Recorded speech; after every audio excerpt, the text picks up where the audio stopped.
ভারতকে বড়সড় সতর্কবার্তা দিলেন বাংলাদেশের 5 বারের সাবেক প্রধানমন্ত্রী শেখ হাসিনা। ভারতীয় গণমাধ্যম দ্য ওয়ালকে দেওয়া এক সাক্ষাৎকারে তিনি স্পষ্ট করে দিয়েছেন, বাংলাদেশের ক্ষমতার মুখ বদল হলেও ভারতের প্রতি ঢাকার নীতিতে কোনো ইতিবাচক পরিবর্তন আসেনি।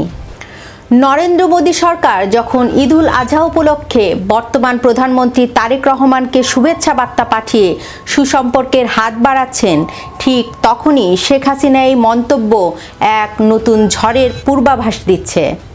কিন্তু কেন তারেক রহমানের সরকারকে ইউনূস সরকারেরই ধারাবাহিকতা বলে উল্লেখ করলেন শেখ হাসিনা? তিস্তা প্রকল্প ভারত থেকে কেড়ে নিয়ে কেন চীনের হাতে তুলে দিচ্ছে বর্তমান সরকার? পাকিস্তান ও চীনের সাথে বাংলাদেশের নতুন সামরিক বোঝাপড়া কি সত্যি ভারতের জাতীয় নিরাপত্তার জন্য এক বিরাট হুমকি?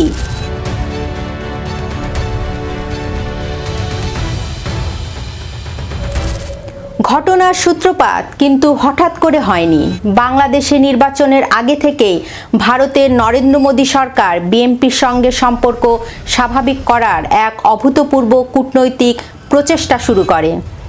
রাজনৈতিক বিশ্লেষকদের একাংশ মনে করছেন, ভারত এবার ঢাকার নতুন সরকারের প্রতি প্রয়োজনের চেয়েও কিছুটা অতিরিক্ত আন্তরিকতা দেখিয়েছে। দিল্লির উদ্দেশ্য ছিল স্পষ্ট, বাংলাদেশে যারাই ক্ষমতা আসুক না কেন ভারতের নিরাপত্তা যেন বিঘ্নিত না হয়। কিন্তু এই অতিরিক্ত আন্তরিকতার দেয়াল কি সত্যি কোনো কাজে আসছে? কূটনৈতিক মহলের একটি বড় অংশ মনে করছে, ভারত চাইলেও তারেক রহমানের সরকারের কাছ থেকে সেই অর্থে কোনো সাড়া পাচ্ছে না। আর ঠিক এই জায়গাতেই শেখ হাসিনার বিস্ফোরক সাক্ষাৎকার। আওয়ামী লীগের অভ্যন্তরীণ বৈঠকগুলোতে শেখ হাসিনা ধারাবাহিকভাবে একটি কথাই বলে আসছিলেন যে বিএনপিকে বিশ্বাস করা যায় না। খালেদা জিয়ার নেতৃত্বাধীন 2001 থেকে 2006 সালের সরকারের আমলের কথা স্মরণ করিয়ে দিয়েছেন শেখ হাসিনা।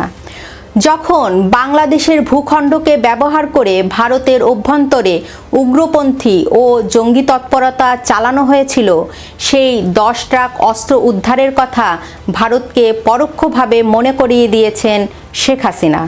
চলতি বছরের 17 ফেব্রুয়ারি দায়িত্বভার গ্রহণের পর বর্তমান প্রধানমন্ত্রী তারেক রহমান 100 দিন পার করেছেন। কেমন ছিল এই 100 দিন?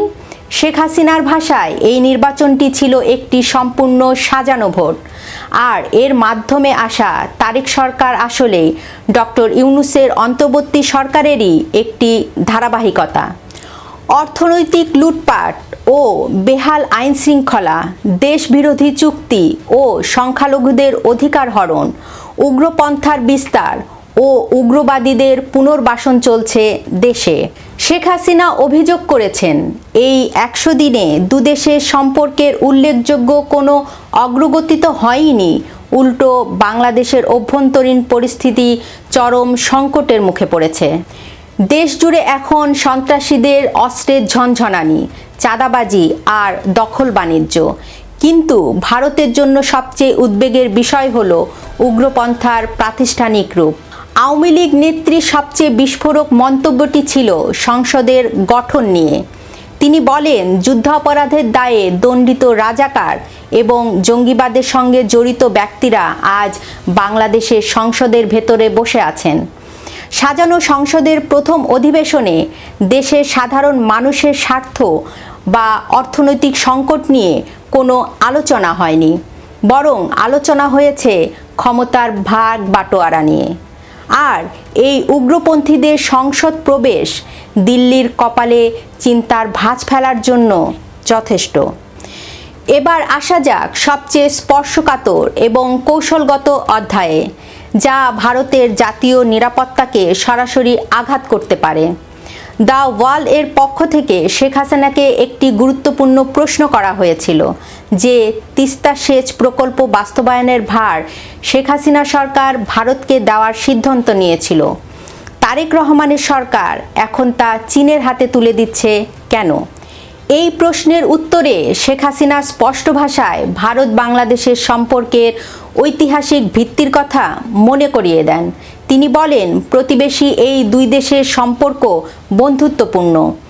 একে অপরের নিরাপত্তা ও সমৃদ্ধির জন্য অপরিহার্য। দেশের সর্বোচ্চ স্বার্থ রক্ষা করেই তিস্তা প্রকল্পের কাজ ভারতকে দেওয়ার প্রাথমিক সিদ্ধান্ত হয়েছিল। কারণ ভারত শুধু প্রতিবেশীই নয়, এই নদীর অন্যতম অংশীদারও বটে। কিন্তু 5 আগস্টের পর থেকে বাংলাদেশের সরকারি পৃষ্ঠপোষকতায় একটি তীব্র ভারত বিরোধী প্রচারণা শুরু হয়েছে। আর এই সুযোগ নিয়ে ঢাকার মসনদে বসা নতুন শক্তিগুলো বেইজিং ও ইসলামাবাদের দিকে ঝুঁকে পড়েছে। চীন ও পাকিস্তানের সাথে বাংলাদেশের বর্তমান সরকারের সামরিক কৌশলগত বোঝাপড়া এখন আর কোনো গোপন বিষয় নয়। কূটনৈতিক বিশ্লেষকদের মতে তিস্তা প্রকল্প চীনের হাতে যাওয়া অর্থ হল ভারতের অত্যন্ত সংবেদনশীল শিলিগুড়ি করিডোর বা চিকেন স্নেকের ঠিক পাশেই চীনা প্রকৌশলী ও কৌশলগত নজরদারির স্থায়ী উপস্থিতি নিশ্চিত হবে। তারেক রহমান তার মা খালেদা জিয়ার মতোই পাকিস্তান ও চীনের সঙ্গে সম্পর্ক নতুন করে গড়ে তুলছেন, যা ভারতের উত্তর পূর্বাঞ্চলকে আবারও অস্থিতিশীল করে তুলতে পারে। তাহলে শেখ হাসিনার এই সাক্ষাৎকারের মূল নির্যাস কী? তিনি ভারতকে ঠিক কোন বিষয়ে সতর্ক করতে চাইলেন? শেখ হাসিনা মূলত দিল্লির সামনে একটি রাজনৈতিক আয়না ধরেছেন।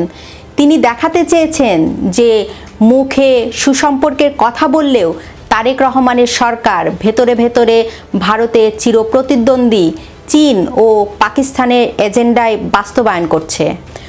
ভারত হয়তো ভেবেছিল বিএনপির সঙ্গে সম্পর্ক তৈরি করে তারা বাংলাদেশে চীনের প্রভাব রুখে দেবে। কিন্তু শেখ হাসিনা যুক্তি দিয়ে দেখালেন বর্তমান সরকারের আসল ঝোঁক বেইজিংয়ের দিকেই। তিস্তা প্রকল্প চীনের হাতে দেওয়া এবং বাংলাদেশ ভারত সম্পর্কের কোনো দৃশ্যমান অগ্রগতি না হওয়া প্রমাণ করে যে দিল্লি আসলেই একটি কৌশলগত ফাঁদে পড়তে যাচ্ছে। ভারত ও বাংলাদেশের সম্পর্ক আজ এক ঐতিহাসিক মোড়ে দাঁড়িয়ে। একদিকে মোদী সরকারের কূটনৈতিক সৌজন্য ও সুসম্পর্কের আকুলতা, অন্যদিকে মাঠ পর্যায়ে কঠোর বাস্তবতা এবং শেখ হাসিনার এই যুক্তিপূর্ণ সতর্কবার্তা। দিল্লি কি শেখ হাসিনার এই পরামর্শ আমলে নিয়ে তাদের বাংলাদেশি নীতি পুনর্বিবেচনা করবে, নাকি তারেক রহমান সরকারের ওপর ভরসা রেখে নতুন এক ভূরাজনৈতিক জুয়ায় অংশ নেবে, তা সময়ই বলবে। শেখ হাসিনার এই সতর্কবার্তাকে আপনি কিভাবে দেখছেন? জানান আপনার মতামত। ভিডিওটি শেয়ার করুন, লাইক দিন, সম্ভব হলে চ্যানেলটি সাবস্ক্রাইব করুন। এতক্ষণ সঙ্গে থাকার জন্য ধন্যবাদ।